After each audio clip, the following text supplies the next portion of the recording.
Alors, pour ceux qui vont avoir pris la peine d'écouter mon témoignage, par où j'ai passé, ils vont comprendre que mon père, entre guillemets, géniteur, m'a brisé. Il m'a brisé plus que la plupart des gens l'ont été. Ça se compare même pas avec être brisé par l'armée. Ce que j'ai vécu quand j'étais enfant et adolescente, c'était beaucoup pire que ça. Et ils vont aussi comprendre que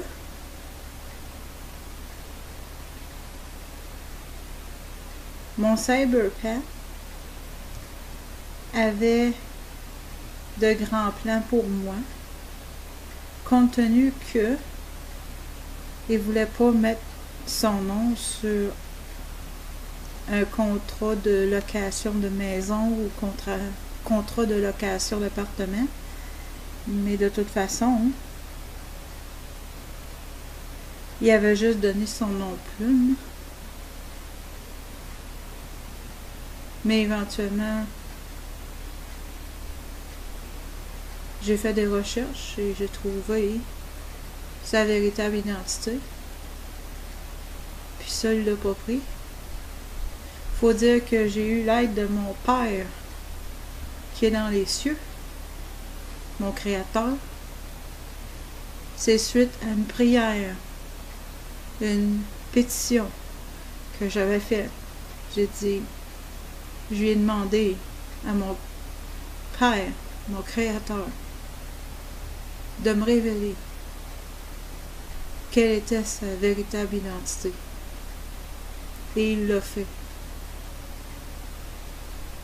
Donc, alors, revenir au plan que le cyberpath avait pour moi. Il y avait de, comment on pourrait dire, on va le dire comme ça, il y avait de très grands plans pour moi. Et de la façon que mon géniteur m'avait traité, il m'avait préparé pour tomber dans le piège que le cyberpath m'avait fait. Autrement dit, en temps normal, normalement, sans l'aide de Dieu et sans l'aide de personne, je serais tombée dans son piège. Mais parce que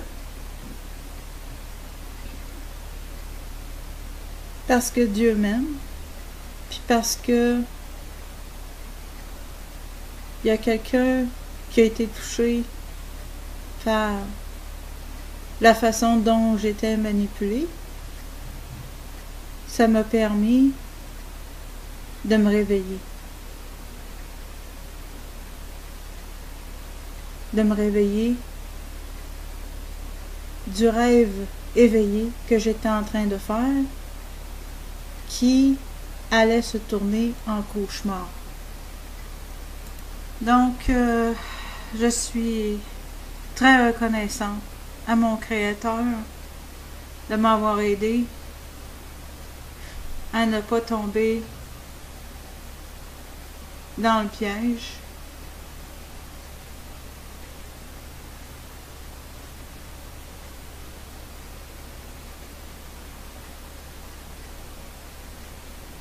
Le même genre de piège que ma mère est tombée. Et c'est parce que j'ai eu de l'aide. Si j'avais pas eu de l'aide de mon véritable père, parce que j'ai été créée dans son cœur, Et pour ceux qui savent que le parent les désirait pas, sache que avant que tes parents te conçoivent, Dieu t'a conçu dans son cœur. Et Dieu, le Père, on se réfère à Dieu le Père, mais c'est pas un Dieu lointain pour ceux qui s'en approchent en esprit et en vérité. C'est très simple. En esprit, Dieu t'a donné une dimension qui est ton esprit. Alors, par ton esprit, tu peux rencontrer son esprit qui est présent sur cette terre. Donc, tu peux le rencontrer en esprit et en vérité, c'est-à-dire que qu'il n'y a pas de mind games. Il faut que ce soit honnête. Il n'y a pas de façon, on ne peut pas jouer avec Dieu. Mon cyberpath pense qu'en se nommant le servant de Jésus-Christ, que ça va mettre Dieu dans la confusion le concernant. Il se trompe royalement. Dieu voit tout, entend tout et n'oublie rien.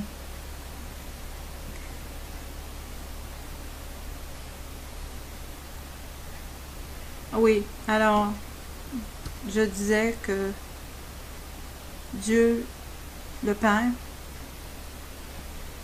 si je peux te le décrire, c'est un Père qui a un cœur de mère.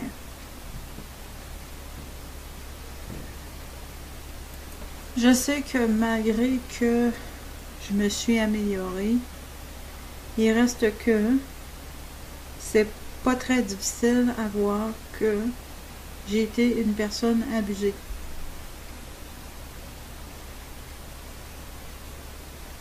C'est pas très difficile à voir en personne, ça c'est certain.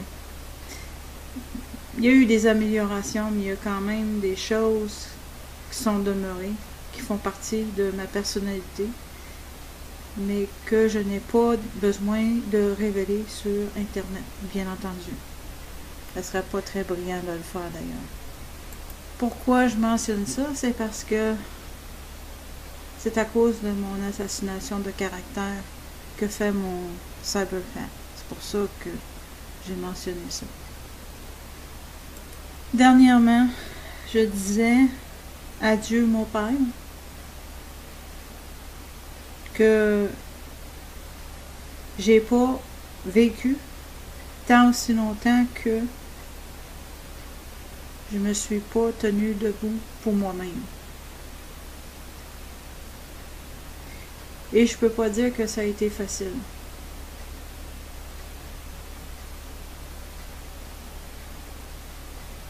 Mais Dieu m'a aidé à me tenir debout pour moi-même et exposer la vérité. Parce que, au bout du compte, lorsqu'on part d'ici pour l'autre vie, il n'y a que la vérité qui compte. Il n'y a plus rien qui reste. Nos possessions, notre santé, notre réputation reste pendant un certain temps, mais éventuellement, ça se dilue avec le temps. Donc, ce qu'il reste de notre passage, c'est si on s'est tenu debout pour la vérité ou si on a vécu un mensonge. Et lorsque j'étais enfant, j'ai dû vivre un mensonge que j'avais un père et que j'avais une mère. Parce que c'était une stratégie de survie. Mais plus maintenant. Donc, j'ai exposé la vérité. Puis, je disais à Dieu que même si ça devait causer ma mort physique, que mon esprit à être libéré.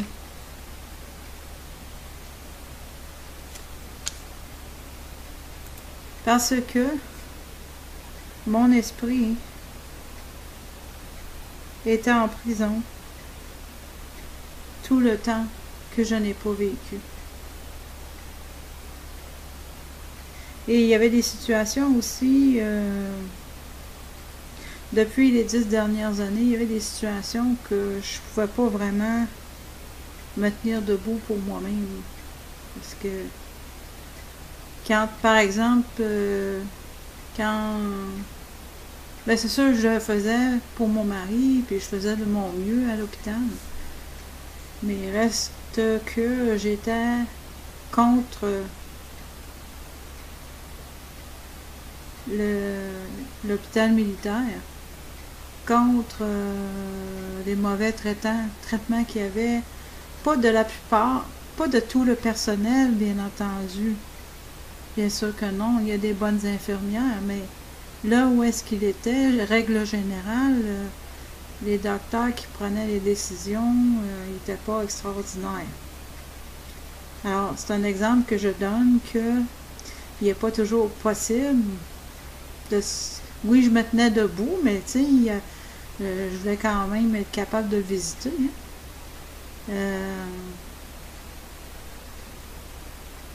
Fait que il y avait des limites, tu sais. De toute façon, comme j'ai expliqué précédemment, je suis genre à vivre les choses à l'intérieur. Donc, quand mon mari recevait de mauvais services, moi, ça me tuait en dedans. C'est ça.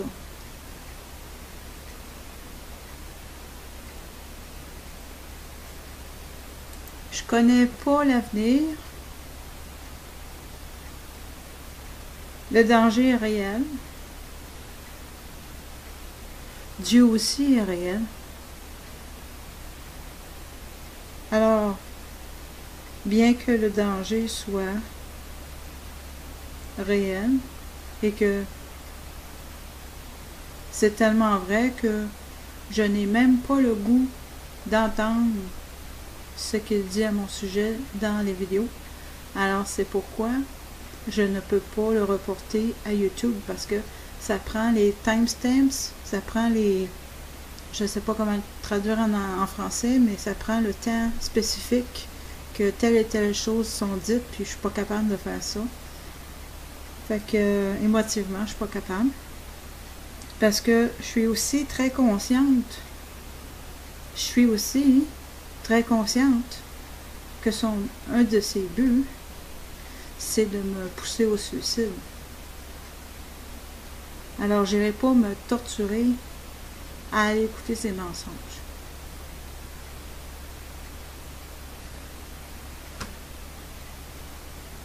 Mais il reste que le danger est bel et bien réel. Il dit un paquet de cochonneries puis des mensonges gros comme le bras me concernant pour causer de façon indirecte ma mort, peut-être par suicide ou autrement. Je ne suis pas suicidaire. Donc le danger est réel. Je peux mourir éventuellement, bientôt, mais c'est Dieu qui décide. Et j'ai vu sa main jusqu'à maintenant, et c'est pourquoi j'ai fait cet enregistrement, parce que j'ai de l'espoir. Mais comme je l'ai dit à quelques reprises, je ne suis pas ici pour avoir de l'aide.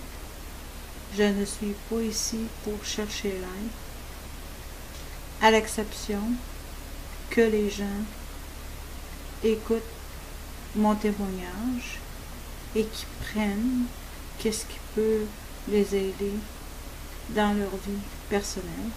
Je m'en tiens à ce que mon père, mon vrai père, va faire.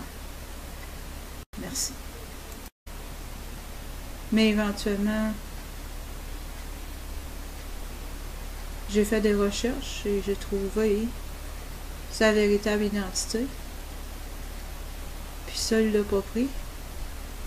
Faut dire que j'ai eu l'aide de mon Père qui est dans les cieux, mon Créateur. C'est suite à une prière, une pétition que j'avais faite. J'ai dit, alors pour ceux qui vont avoir pris la peine d'écouter mon témoignage, par où j'ai passé, ils vont comprendre que mon père, entre guillemets, géniteur, m'a brisé. Il m'a brisé plus que mon cyberpath avait de grands plans pour moi, compte tenu que il voulait pas mettre son nom sur un contrat de location de maison ou contrat de location d'appartement. Mais de toute façon, il avait juste donné son nom plume. Je lui ai demandé à mon Père, mon Créateur, de me révéler quelle était sa véritable identité. Et il l'a fait. Donc, alors, revenir au plan que le cyberpath avait pour moi. Il y avait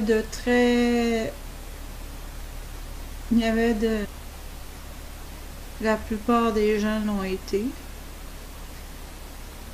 Ça se compare même pas avec être brisé par l'armée. Ce que j'ai vécu quand j'étais enfant et adolescente, c'était beaucoup pire que ça. Et ils vont aussi comprendre que